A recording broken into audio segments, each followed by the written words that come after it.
The Secret of Solomon's Wealth. Episode 12. Solomon negotiated everything. Uncommon negotiation creates uncommon rewards. Negotiation is getting something you want by helping others get what they want or need.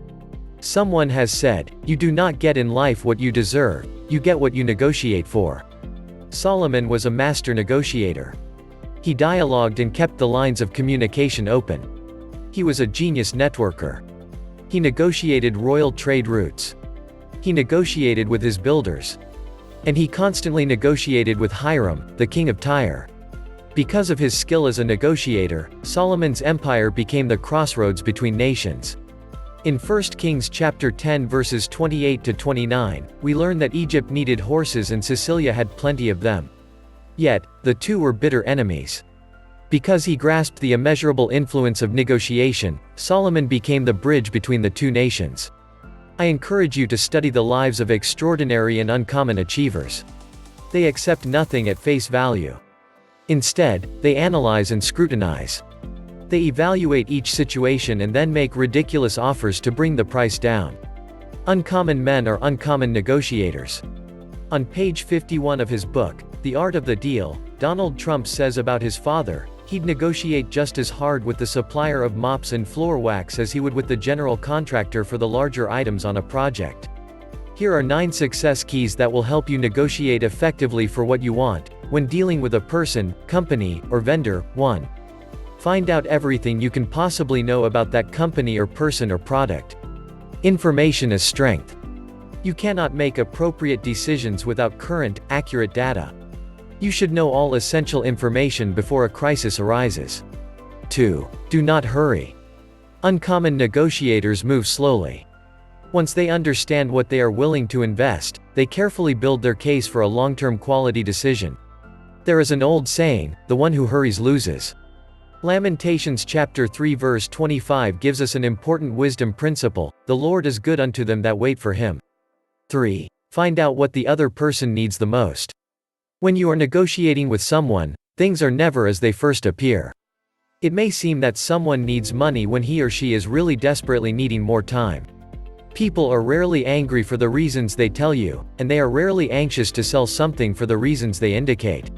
Take time to dialogue and listen. 4. Remember, the greatest weapon at the negotiating table is the ability to listen. The person who listens the most, with sincerity and purity of heart, will always gather the data needed to make a quality decision. The person who talks the least has the most to gain. Why? You never have to explain what you do not say. You never have to retract, alter, or correct a statement or observation. Permit others to open their hearts and share. 5. The one who asks the most questions controls the conversation. Questions determine the flow of answers. Therefore, you will not receive answers unless you ask the appropriate questions. Write the questions down. Meditate on them and analyze them. As your questions are answered, write the answers down also. 6. When in doubt, always tape record the negotiations. This helps you to recall facts that you might otherwise easily forget. It is often possible to listen to the recorded conversation and hear something that you missed the first time due to the pressure of the moment. 7. Never make a major decision when you are tired. One of the great American presidents refused to make decisions after 3 o'clock in the afternoon. Tired eyes rarely see a good future. Take time to rest, relax, and rejuvenate yourself. 8. Negotiate for long-term results instead of an immediate return. Solomon made decisions that lasted for many years. He was known for his rule of peace. Within 40 years, he had created a network of commerce unparalleled in his day. One of the greatest secrets of his riches is that he refused to make a decision for an immediate profit.